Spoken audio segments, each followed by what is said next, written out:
भाइयों बहनों नमस्कार। All India anganwadi news channel में आपका स्वागत है। चैनल से जुड़ने के लिए नीचे दिख रहे रेड कलर के सब्सक्राइब बटन पर आपको सबसे पहले क्लिक करना है। फिर साइड में एक नोटिफिकेशन बेल यानी घंटी बन के आएगी, उस पर जब आप दबाएंगे तो 3 घंटी आपको दिखेंगी, जिनमें सबसे ऊपर आल वाली घंटी आप लोगों को दबा लेनी है। आंगनबाड़ी सेविका सहायिका मिनी बहनों, आप सबको इन दिनों पोषण ट्रैकर पर एक एरर शो कर रही होगी, जिसमें लिखा होगा data entered does not matched with the Aadhaar details. तो यहां पर इसका मतलब है कि जो आप ये डाटा भर रही हैं किसी लाभार्थी का, वो उसके आधार कार्ड से मैच नहीं करता, लेकिन आप इसको सही सही भर रही हैं, फिर भी आप सबको ये एक एरर शो कर रही है। ये सब जगह है और ये ऊपर से ही दिक्कत है, आप डाटा सब सही भर रही हैं। सुनीता बहन आती है अयोध्या से, उनके सामने ये समस्या आई तो बहन ने झट से जो है मैसेज किया और जानकारी चाहिए। तो बहन आपको बताना चाहेंगे कि ये समस्या ऊपर से है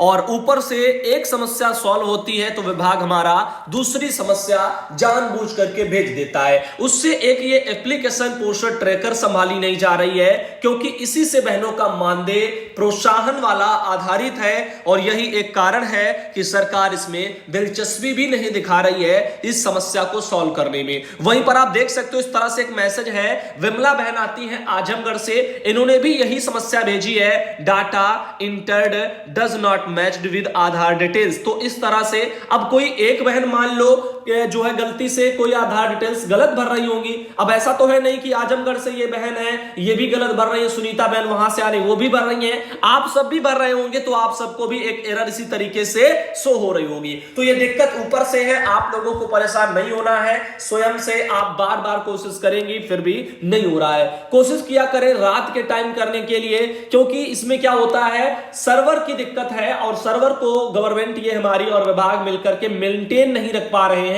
कोई भी एप्स हो या गेम्स वगैरह ही आप ले लो तो इनके लिए सर्वर भी जो है जरूरी होता है। तो यहां पर इसके सर्वर में प्रॉब्लम है और वो काफी अच्छा नहीं है। वही बात करते हैं और ना ही इसको जो है डेवलप करने के लिए कुछ अच्छे प्रयास हो रहे हैं विभाग के स्तर से, क्योंकि आए दिन कोई ना कोई एरर इसमें आती ही रहती है, काम करने में दिक्कतें आती हैं। खैर आगे चलते हैं, आप सबको बताना चाहेंगे सुनीता बहन ने एक बहुत ही जरूरी सरकारी आदेश भेजा है 8 अप्रैल को। यह आदेश जो है परसों सचिव ने उत्तर प्रदेश शिक्षा जो है बेसिक शिक्षा परिषद प्रयागराज से जारी किया है और जिला बेसिक शिक्षा अधिकारी जो चित्रकूट के हैं उनको भेजा है। इसमें कहा गया है कि उत्तर प्रदेश बेसिक शिक्षा परिषद द्वारा संचालित परिषदीय मान्यता प्राप्त जो विद्यालय हैं उनमें संचालन के समय के संबंध में है। तो टाइम बदल गया है उत्तर प्रदेश में। आइए देखते हैं क्या यहां पर अवगत कराया जा रहा है। तो इसमें लिखा है पहला पॉइंट कि शैक्षिक सत्र जो आप लोगों का 2022-23 जो चल रहा है, इसमें बेसिक शिक्षा परिषद के अधीन संचालित विद्यालय, इनमें अनुमन्य अवकाश और विद्यालय संचालित करने के संबंध में परिषद के यहां से 30/12/21 के द्वारा एक निर्देश दिया गया था, जिसमें 1 अप्रैल से 30 सितंबर तक प्राप्त जो है यहां पर जानकारी के अकॉर्डिंग प्रातः जो है 8 बजे से अपराह्न 2 बजे तक विद्यालय में शैक्षणिक समय निर्धारित था। तो 1 अप्रैल से जो है 30 सितंबर तक समय क्या था, 8 से 2 था। यहां पे बोला जा रहा है दूसरा पॉइंट कि निःशुल्क एवं अनिवार्य बाल शिक्षा अधिकार अधिनियम 2009 के तहत शैक्षणिक वर्ष में कार्य दिवसों शिक्षण घंटों की न्यूनतम संख्या कक्षा 1 से 5 तक के लिए 200 कार्य दिवस और 800 शिक्षण घंटे तथा उच्च प्राथमिक विद्यालय के लिए 220 कार्य दिवस और जो यहां पर 1000 शिक्षण घंटे निर्धारित समय किया गया है। इसके लिए प्रति सप्ताह कार्य घंटों की न्यूनतम संख्या 45 शिक्षण घंटे, जिसके अंतर्गत तैयारी के घंटे भी हैं, निर्धारित किया गया है। साथ ही तीसरा यहां पर पॉइंट इनकी तरफ से आया है, कोविड-19 के दृष्टिगत शैक्षणिक सत्र 19-20 में और 20-21 में विद्यालय बंद होने के कारण गतिविधियां प्रभावी रही हैं और यहां पर 21-22 में निःशुल्क और अनिवार्य बाल शिक्षा अधिकार 2009 के नियम के तहत मानकानुसार यहां पर क्रम प्राथमिक विद्यालय में 133 और उच्च प्राथमिक विद्यालय में 141 शिक्षण दिवसों में ही जो है शिक्षण कार्य कराया जा सका है। यहां पर चौथा इन्होंने यहां पर डाला है, बोला जा रहा है कि अध्ययन करने वाले कक्षा 1 से 8 तक के जो छात्र छात्रा है उनके उपयोग के लिए उनका यूनिफॉर्म, उनका स्वेटर, जूता, मोजा, स्कूल बैग, इसके क्रय से संबंधित जो धनराशि है वो उनके माता पिता अभिभावकों के बैंक खातों में डीबीटी के माध्यम से जो है हस्तांतरित वगैरह किए जाने के लिए आवश्यक तैयारी सुनिश्चित कराने और विद्यालयों में नव नामांकित 100% छात्राओं को प्रेरणा पोर्टल पर पंजीकृत भी करने, पूर्व में पंजीकृत छात्राओं को नए सत्र में नवीनीकृत किए जाने, छात्र छात्राओं का आधार कार्ड नहीं बना है उनका आधार कार्ड बनवाए जाने, विद्यालय में नामांकित समस्त छात्र छात्राओं का आधार नंबर और उनके माता पिता अभिभावक का आधार नंबर उनकी सहमति पत्र के साथ विद्यालय के प्रधानाध्यापक द्वारा प्राप्त किए जाने आदि से संबंधित आवश्यक कार्य प्राथमिकता के आधार पर पूर्ण किए जाएं। पांचवा उन्होंने यहां पर भेजा है जिसमें है कि परिषदीय विद्यालय में उक्त के अतिरिक्त अन्य आवश्यक शासकीय कार्य जैसे कि हाउस होल्ड सर्वे का कार्य, स्कूल चलो अभियान, इनके अंतर्गत बच्चों के नामांकन की जो प्रक्रिया है, ऑपरेशन कायाकल्प की गतिविधियां हैं, मानव संपदा पोर्टल पर अपडेशन है, अन्य शासकीय कार्य हैं, समय समय पर निर्गत जो आदेश हैं उनके अनुपालन में शिक्षक शिक्षणेतर कर्मचारी की विद्यालय समय में उपस्थिति भी अनिवार्य होगी। साथ ही यहां पर नीचे मेन पॉइंट बहुत ही लास्ट में डाल करके भेजा गया है, अतः आपको निर्देशित किया जाता है कि ग्रीष्मावकाश प्रारंभ होने तथा विद्यालय प्राप्त जो है यानी ग्रीष्मावकाश यानी ग्रीष्मकाल प्रारंभ होने तक विद्यालय जो है वो 7:30 बजे से 1:30 बजे संचालित किया जाएगा, यानी 1:30 पठन पाठन के लिए समस्त छात्र छात्राओं को 7:30 बजे से अपराह्न 12:30 बजे तक विद्यालय में उपस्थित रहेंगे, जिसमें प्रार्थना योग्याभ्यास प्रातः 7:30 से 7:40 तक जो 10 मिनट का ये रहेगा। मध्यावकाश प्रातः 10 बजे होगा और 10:15 तक ये चलेगा। तो बहनों आप सबको कम शब्दों में अगर कहें तो वैसे तो केंद्र खुलेगा 7:30 बजे से साढ़े जो यहां पर यानी 1:30 बजे कह सकते, 8:30 नहीं, तो यहां पर 7:30 से 1:30 बजे तक यानी 1:30 तक विद्यालय खुलेगा, जिसमें जो है बच्चों का जो समय है वो 7:30 से 12:30 ही है। ऊपर का जो आपका 1 घंटा है वो आप सबके लिए एक्स्ट्रा वहां पर रहेंगी, बच्चे चले जाएंगे उसके बावजूद 1 घंटा आप वहां पे रहेंगी। शिक्षक शिक्षा मित्र अनुदेशक विद्यालय समय प्रातः 7:30 बजे से 1:30 बजे तक विद्यालय में उपस्थित रहकर अन्य प्रशासकीय कार्य दायित्वों का निर्वहन करेंगे। मान्यता प्राप्त विद्यालय हेतु विद्यालय प्रबंधन समिति यथावश्यक जो है निर्णय लेने के लिए अधिकृत होगा। तो ये प्रताप सिंह बघेल है सचिव, उनके स्तर से ये प्रयागराज में लेटर जारी है और इस तरह से जानकारी निकल के आ रही है। अब आंगनबाड़ी केंद्रों के लिए अभी भी यहां पर ये लेटर नहीं है। वही बात करते हैं, छाया सेन बहन आती है धार जिले से और उन्होंने अपने वहां से ये बहनों की एक तस्वीर भेजी है। जो बहनें वहां पर धरने पर बैठी हैं उनका मनोबल वो बहनें तोड़ रही हैं जो केंद्रों को मध्य प्रदेश में संचालित कर रही हैं। इसीलिए यहां पर छाया सेन बहन धार से आती, उन्होंने मैसेज किया है। उनका कहना है कि दिनांक 9/4/22 को हमारे जिले की अध्यक्ष सोनू राजपुरोहित भूख हड़ताल पर बैठी हैं। सभी बहनों से निवेदन है कि अपनी बहन जो है सोनू का सब बहनें जो है यहां पर साथ दे और किसी भी जो है यहां पर को भी डरने की कोई जरूरत भी नहीं है, ऐसा भी वहां पर बहनों ने कहा है। अब यहां पर सोचना एक चीज है कि ये बहनें तो हमारी वहां बैठी हैं, अब बहुत सी बहनें ऐसी हैं जो घर में हैं इन दिनों और उनकी वजह से यहां पर इन बहनों को यहां पर दिक्कतें आ रही हैं। उनका कहना है कि यहां पर सरकार हमारी बात मांगों पर अभी विचार फिलहाल तो नहीं कर रही है, लेकिन बहुत सी बहनें क्या है विभाग और अधिकारियों के डर की वजह से घर में बैठ गई हैं। लिखा है अगर अधिकारी आपको फोन करके बोलेंगे तो उनकी बातों को नहीं सुनना है, वो डराएंगे सेवा समाप्ति से, तो जो है आपको नहीं डरना है। अगर कुछ होता है तो तुरंत जो है कोर्ट से याचिका ली जाएगी और आप सब चिंता ना करें। इस तरह से यूनियन वहां पर मध्य प्रदेश में बहनों को हिम्मत दे रहा है आगे की लड़ाई के लिए। वही सुमन बहन आती हैं, बघेल है, सुमन बघेल डिंडोरी से आती है यानी मध्य प्रदेश से, और बहन ने अपने वहां से एक ये लेटर भेजा है जो मध्य प्रदेश में महिला बाल विकास विभाग से 28/3 को जारी हुआ था।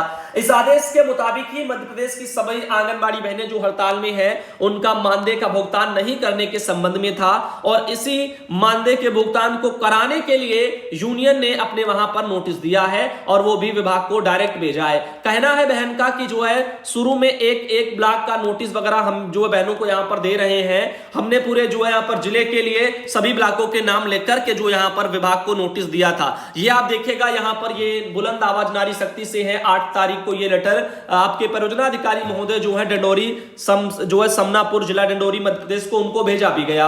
इसमें इनका कहना है कि शाहपुरा दिनांक 7/4/22 नोटिस क्रमांक सब बहनों ने ये डाल रखे, इतने को जो है यहां पर भेजे गए।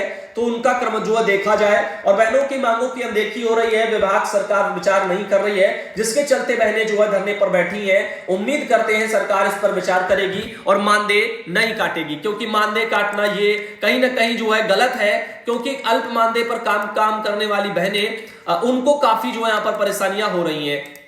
वहीं पर आगे दोस्तों चलते हैं, आपको बताना चाहेंगे एक ये सुमन बहन ने एक और जानकारी भेजी है। सेवा समाप्ति के नोटिस के बाद कार्यकर्ता ने मंत्री जो फंगन सिंह है फुलस्ते उनको यहां पर ज्ञापन सौंपा है।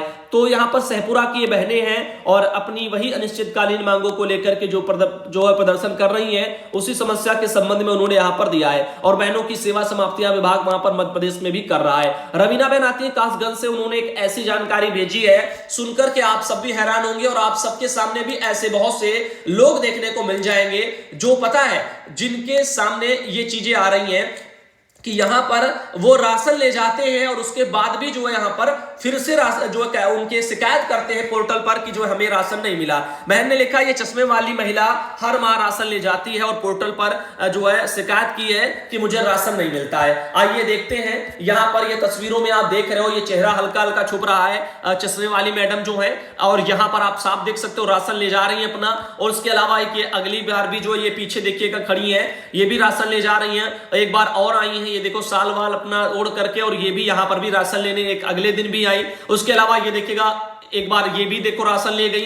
तो राशन अपना ये बार बार ले जा रही है, उसके बावजूद भी पोर्टल पर ये महिला शिकायत कर रही है कि हमें जो है राशन नहीं मिला। यहां पर भी आप देख सकते हो ये महिला खड़ी है और राशन अपना ले जा रही है, और अलग जो एड्रेस है अलग बार राशन वितरण हुआ है। तो इस तरह से बहुत से जगह लाभार्थी हैं जो यहां पर राशन भी ले जाते हैं और उसके बाद भी कहते हैं हमको कुछ भी नहीं मिला। तो इस तरह के जो भी लोग हैं कृपया ये काम गलत काम करना बंद करें। वहीं अगर हम बात करें, यहां पर आप देख सकते हो यहां पर जिला बेसिक शिक्षा अधिकारी जो जौनपुर के हैं, उन्होंने अपने वहां से एक लेटर जारी किया है 7 अप्रैल को, और इस लेटर में यहां पर कहा है कि कक्षा 1 में जो संचालित गतिविधियां हैं उसके कैलेंडर की समय सारणी आई थी, जिसमें 16 मई ग्रीष्मावकाश लिखा गया है, उसको 20 मई पढ़ा जाए, और इसके वाले आदेश को यहां पर जौनपुर में भेजा गया है। तो वैसे तो आपको बता दें गोरखनाथ पटेल जी हैं जिला बेसिक शिक्षा अधिकारी, और अच्छा किया उन्होंने निकाल दिया। बाकी जो आपका पूरे यूपी के लिए था राज्य स्तर का, वो हम आप सबको पहले ही लेटर दिखा चुके हैं ऑल इंडिया पर, तो आप सबको पता है कि वहां पर 16 से 20 मई कर दी गई है ग्रीष्मावकाश की डेट। बछौनी वगैरह झांसी से एक जानकारी आई है, बहन ने कहा कि यहां पर एक लेटर भी भेजा और यहां पर इसमें लिखा कि मुख्य विकास अधिकारी महोदय द्वारा प्राप्त निर्देशों के क्रम में सभी जो है सीडीपीओ व मुख्य सेविका जीपीएस मैप कैमरा का लिंक आपको सेंड किया जा रहा है, जिससे अपने मोबाइल में इंस्टॉल करके आंगनबाड़ी केंद्रों पर सुबह ठीक 8 बजे निरीक्षण करके लोकेशन फोटो सहित ग्रुप पर भेजना सुनिश्चित करें। तो जो सुपरवाइजर हैं सीडीपीओ हैं, इनको जो है एक कैमरा डाउनलोड कराया जा रहा है जिसमें जीपीएस हो, और ताकि जब निरीक्षण करने जाएं तो उनके लोकेशन का भी पता चले कि वो केंद्र पर निरीक्षण करने पहुंची भी हैं या नहीं। यहीं पर आपको बता दें झांसी से देखिएगा मुख्य चिकित्सा अधिकारी ने 8 अप्रैल को एक लेटर निकाला माननीय मुख्यमंत्री आरोग्य मेले के आयोजन से जुड़ा हुआ है, और इनका यहां पर कहना है कि 6 अप्रैल 2022 के क्रम में आप सभी को अवगत कराना है कि कोविड-19 की तृतीय लहर से पूर्व एहतियात के तौर पर प्रत्येक रविवार को आयोजित होने वाले मुख्यमंत्री आरोग्य मेले को स्थगित कर दिया गया था। अब आगामी 10 अप्रैल से सभी प्राथमिक स्वास्थ्य केंद्रों पर पहले की भांति मुख्यमंत्री आरोग्य मेला का आयोजन फिर से हो रहा है। तो 10 अप्रैल से पूर्वत जो है प्रत्येक रविवार मुख्यमंत्री आरोग्य मेले का आयोजन होगा। तो इस तरह से ये जानकारी आपको राज्य स्तर की पहले भी बहनों दी जा चुकी है, और इस जानकारी को बछौनी से जो है बहन आती है उन्होंने भेजा। ये सुनीता बहन आती है आगरा से, उन्होंने अपने वहां से जानकारी भेजी है। ये उनको भी समस्या आ रही है कि भैया एक कंफ्यूजन है, पोस्टर ट्रैकर पर डेली आंगनबाड़ी सेंटर इंफ्रा और आंगनबाड़ी कंडीशन भरनी है क्या?